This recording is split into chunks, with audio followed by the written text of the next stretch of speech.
Hello guys, welcome back to John's Workshop, and in this video we're going to do a follow-up to the last video that was a bit of a disaster at the end, and that was where in part 3 I milled the bottom of my head for the stability ring and then came to fit everything back together and found I couldn't fit the pinion into the rack on the new ISO 30 spindle. If you've not seen that, go back and have a look, and it will put this video into context. So what are we going to do in this video? Well, we are going to figure out what we do next. So we're going to measure up the racks. So I've taken some measurements already on the Morse Taper 4 spindle that I know fits in the head well and the rack and pinion work. We're going to measure up, we're using the same methods, the ISO 30 spindle, and I'm going to show you some of that just in case anybody else finds himself in a similar position. Some measurement techniques, dead simple, easy ways to measure a rack. Not measuring it properly, but measuring it with enough data around it to do what I need to do, which is make the rack and pinion fit together. So we'll be doing some of that and showing some of that. We're then going to go through a bit of an options discussion, so we'll have a look at what are my options for machining that with the kit that I've got in the shop. So we'll have a bit of a talk around that, and then we'll finally seal and plan the fix. So without any more babbling, let's get into it. So first things first, I have rebuilt my mill with the Morse Taper 4 spindle back in it with the stability ring fitted. It's an incredibly it's too close, too tight a fit really on this Morse Taper 4 spindle, because the quill diameter is slightly bigger than on the ISO spindle. So, but all of that being said,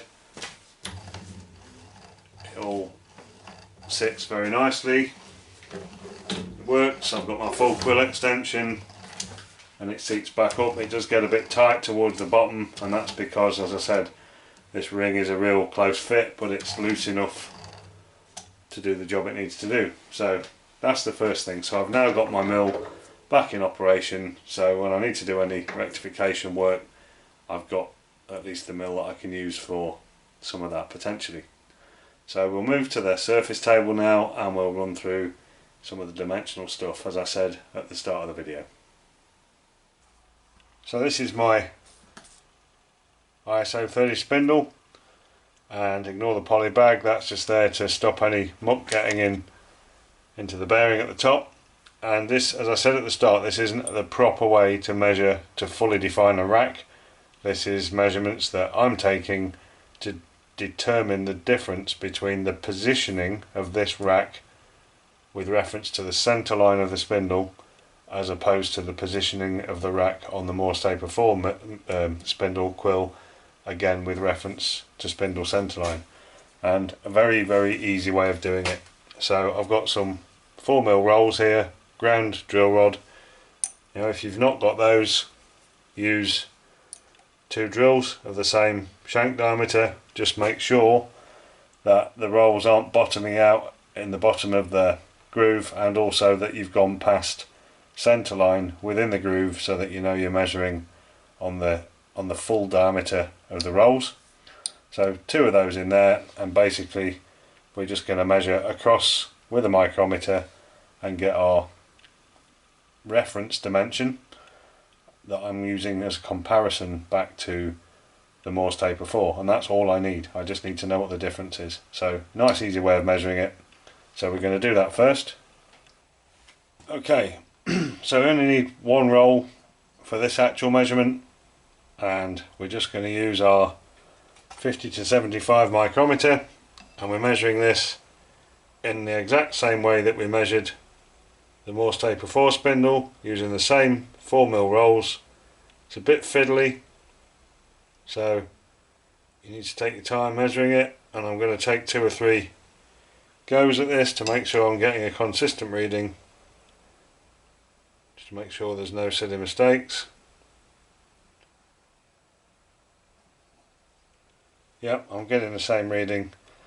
So on there we're getting 74.499, and on the Morse Taper 4 spindle we got 73.98, so we've got half a millimetre difference, so half a millimetre plus material on this. And I think I incorrectly quoted 30 thou in some of my comments on my last video, but it's not, it's 20 thou, half a millimetre.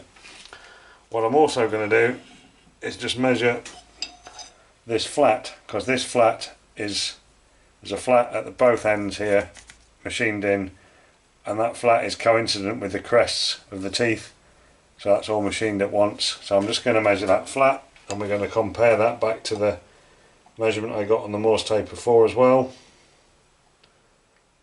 Not easy to measure. So we've got 73.25. That's interesting. That's not the same half a millimetre that I'm getting in the rack. Let's try again. Nope, that's the measurement. 73.25. 73.25 is the ISO, and on the Morse taper 4 that was 72.5. I am going to recheck that because it seems strange. I've only got half a mil difference between the rack teeth themselves, and I'm getting 3/4 of a mil difference, so 10 thou different to these flats. So I am just going to double check that. That could suggest that this one has 0.25 of a millimetre additional stock on the points of these teeth. But even if I took that off, it still wouldn't mesh, because that's still not taken the actual rack itself, the engagement faces of the rack, which is what matters more so than this top face, which is in clearance, or should be, on the pinion. So yeah, even if I skimmed that 1/4 of a mil off, it's still not going to mesh. But that is interesting. I'm getting a difference. I'm going to double check and verify that dimension. I'm just going to bring you back now and show you what I've done to check the pitch between the teeth. I'm getting the same values on both racks, which I am. So I'll just show you that measurement now. So this is where the two rolls come in. So two rolls in adjacent teeth, and I've just got a slip pile that I've pre-calculated and predetermined, that's just a nice fit in between those rolls, both sides, and I'm getting exactly the same measurement on the Morse taper 4 spindle. So basically all I do is add to this value the diameter of one of these rolls, and that gives me my centre to centre, or my pitch between the teeth, which is 6.3 millimeters, and I'm getting, as I said, the exact same measurement. So I'm confident the pitch is good. I'm just going to do some more double checks on the Morse taper 4 for my own knowledge, just to understand this flat at the end here, make sure I measured right, and I've got all my dimensions written down, and largely we'll decide where we go next from that point. Okay, we've solved that little conundrum. So I've just used a straight edge on the ISO spindle to detect whether these flats are at the same height as the crests, and on the ISO spindle they absolutely are. On the Morse taper 4 spindle they're not. The flat here is machined, at each end is machined 10 thou, sorry, yeah, 0.25 of a mil deeper than the crest of the thread. So that explains my missing 0.25 of a millimetre that I've got in my measurements. So I am not going mad. So that's good. So involute or rack profiles typically are two different angles.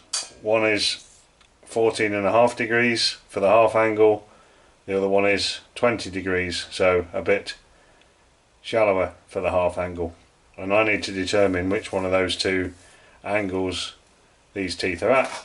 So very crude, but what I'm doing here, and you won't be able to see the results particularly, but I'm using a protractor set to the right angle. I'm laying it on the surface and I'm looking against the white background of the wall to check that angle, and I'm lining up the protractor with the slot in the key slot in the side of the spindle. Very crude, as I said, but to determine the difference between 14.5 degrees and 20 degrees, more than accurate enough, and that is bang on 14.5 degrees. So I now know the angle of my rack. So as I said, we're going to move around the shop now and have a quick look what we can do with it. So we're at the Harrison M300 and I'm simulating here a line boring operation, or similar to a line boring operation, except to be used as a gear cutting operation. This is just a piece of tube, but it's roughly the diameter of bar stock I would need as a minimum to span the distance that we're talking about here to have any sort of rigidity whatsoever. And what I would need to do is make this into some form of boring attachment where I grind the 29-degree V. So that's one thing I didn't point out, by the way. When you look at gear nomenclature, when you look at a rack and when you look at gear nomenclature on gear cutters themselves, you'll find there's normally 8 gear cutters in a DP or in a range, in a mod range, and the 8th one, number 8, normally has the maximum number of teeth to, and it will say like 135 teeth to rack. And what that means is largely the form at that point is pretty much trapezoidal, which is what this form is, i.e. straight sides will be good enough and I don't need the involute form.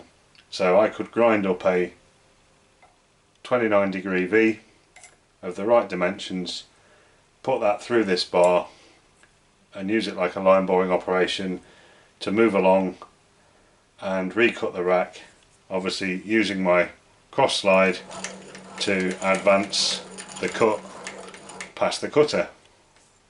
Possible? Yes. Doable? Absolutely not. Why not? Well, because, well, no, it is doable. I could have 4 or 5 or 3 different positions along this boring bar where I can move the tool to, so that the amount of Z-axis travel I need to use is limited, because obviously I'm going to foul against the chuck very quickly at this end with the front of the spindle, and at the back end I've got the spline which is going to foul against the tailstock body fairly readily at that end. So that's going to make that a really quite complex task. I've got no real way of clamping this. I don't have a cross slide with T-slots in it, so I've got no way of fixing clamps to the top of the cross slide. Every way I look at that, that looks like a nightmare of a job to try and set up and do anything with. So I think we are going to discount that as an option. Let's move on to the next one. So we're over at our Cormac mill with our new super duper beefed up spindle. How cool does that look? And I'm simulating now having a gear cutter spinning in the spindle this way, you know, a proper gear cutter, or even a fly cutter, again similar to the lathe that I've ground up with a 29-degree form on it, and having to come in and pitch through, again using my, a bit like the cross slide, but in this case using my X-axis to push the cut through the teeth. You can see the issue we've got here. It's clearance is issue number 1. Issue number 2 is the length of stick out I'm going to need to have to try and get anywhere near down to the bottom of the rack. And again, a bit like the lathe, I could probably try and pack this up higher on something to reduce that amount of stick out. Doable? Yeah, maybe. Easy to do? No, not at all. And what I'd also need is some kind of big angle plate of some description that I can fix this vertically to preferably in 2 planes, but certainly in 1 plane, to allow me to make sure that I am absolutely vertical and not just relying on the spindle nose for that squareness up through the centre line. So yeah, not ideal, is it? So I think we're going to knock that one on the head as an idea. However, there is a possibility that certainly for the amount of material I need to remove off the crest of the teeth and the flats at each end, I could have that sat in a vise and mill that off on the mill very easily, but that's only half the job.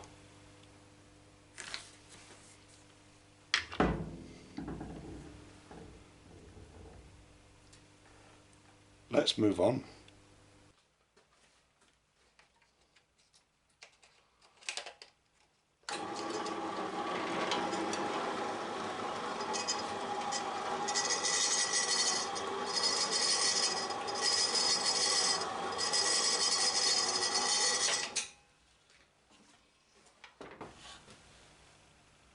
Nah.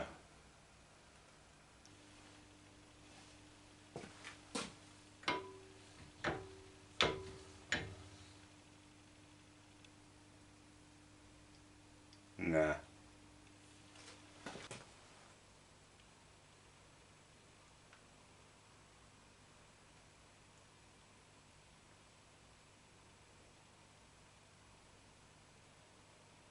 That could work. So there we go.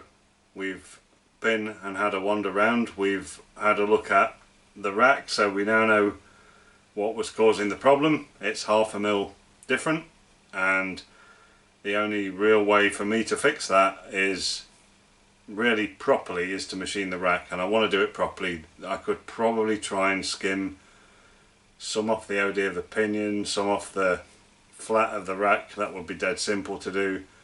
That's not really fixing it properly in my mind. I've got an option, which was the last option you saw, which is the shaper, and I think that's the most viable and sensible option of all the ones we've looked at. I've got other options, you know. I could try and make the mill idea work, I could try and make the lathe idea work, both of which are going to be extremely difficult, if I'm honest, to try and set up, and it's going to involve multiple setups, lots of clocking. It's going to be really difficult, but just for anybody else doing this who doesn't have the shaper option, they are viable options. With a bit of work and a bit of effort, you could still get the same results. So I could do this a number of ways, but for me the easiest way of doing this is on the shaper.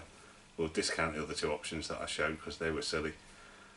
So yeah, what does all that mean? It means I need to get my backside in gear and get the shaper finished off. So, and that's good really, because I do want to do that anyway, and I want to get the shaper up and running. So it really means I need to focus my efforts and attention now for the next 2 or 3 weeks on getting the shaper as far on as I possibly can, so that we can then have a go with this rack machining on the shaper, which I'm really looking forward to. So this will be the first time when I get there that I've run a shaper since 1988, when I ran one for about a day in my apprenticeship. So that's going to be really exciting. So that's the option I'm choosing of all the ones that I've got. I'm not in a mad tearing rush for it. You know, the spindle's there ready to go. I can still use my mill with the Morse Taper 4 spindle in, and will be doing, and it'll be good actually to do a back-to-back comparison now with that stability bring on to what I had before. Therefore really I've only changed one thing, which is the stability bit. It'll be really interesting to see what difference that's made to that Morse Taper spindle, whereas if I went straight for the ISO 30, that's a completely different tool clamping system, different stick out, all the other stuff. I wouldn't really know how much benefit I'd got from the work that I've done on the underside of the head. So, you know, golden rule of engineering is only ever change one thing at once. So it's going to be good for me to get that feedback from there as well. So I hope that's been a bit interesting, bit of a short one this week, but I thought it would be good to kind of wrap up where we got to at the end of last week's episode, because that was a bit of an abrupt end. So it's good to close that out, understand what the issue was, So I hope you found that interesting, and thank you to the subscribers and new subscribers, and we'll catch you all very soon on another video when we'll be fixing my shaper.